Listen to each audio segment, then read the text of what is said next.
अश्वत्थामा का दुर्योधन से संधि के लिए प्रस्ताव।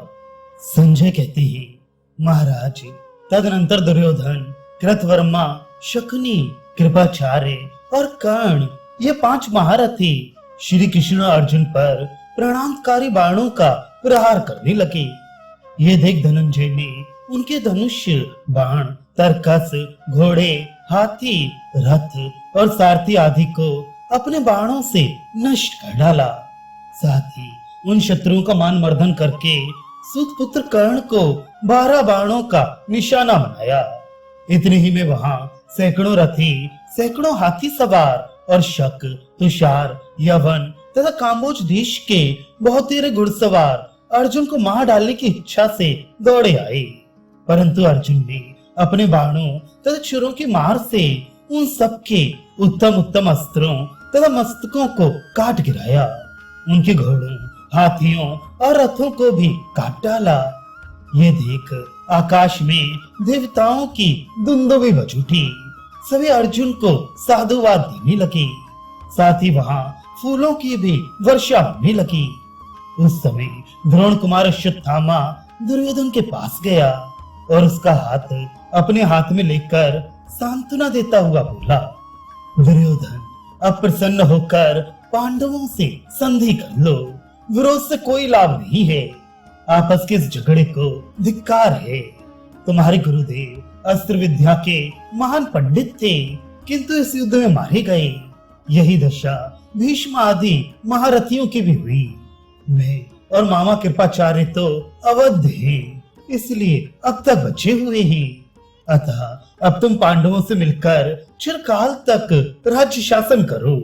मेरे मना करने से अर्जुन शांत हो जाएंगे। श्री कृष्ण भी विरोध नहीं चाहते।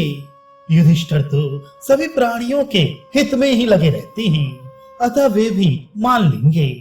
बाकी रहे भीमसेन और नकुल सहदेव, सो ये भी धर्मराज के अधीन हैं। उनकी इच्छा के विरुद्ध कुछ नहीं करेंगे।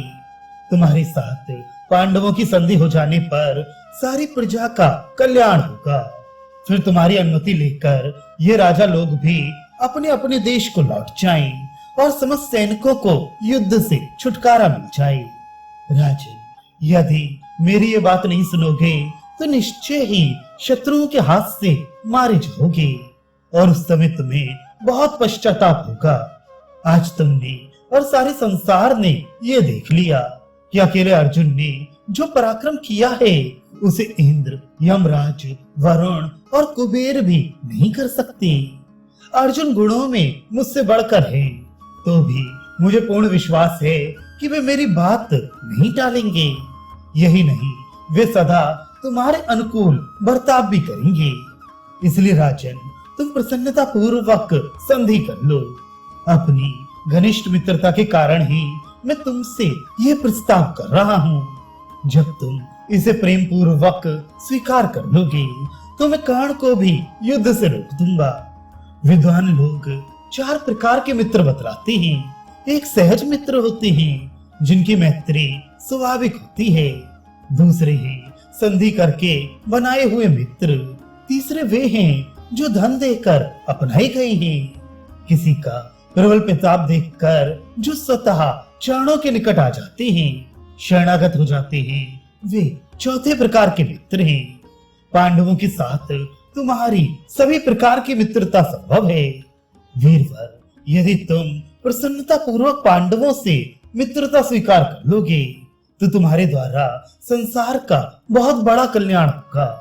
इस प्रकार जब अश्वत्थामा ने दुर्योधन के हित की बात कही तो उसने मन ही मन खिन्न होकर कहा, मित्र, तुम जो कुछ कहते हो वह सब ठीक है, किंतु इसके संबंध में कुछ मेरी भी बात सुन लो।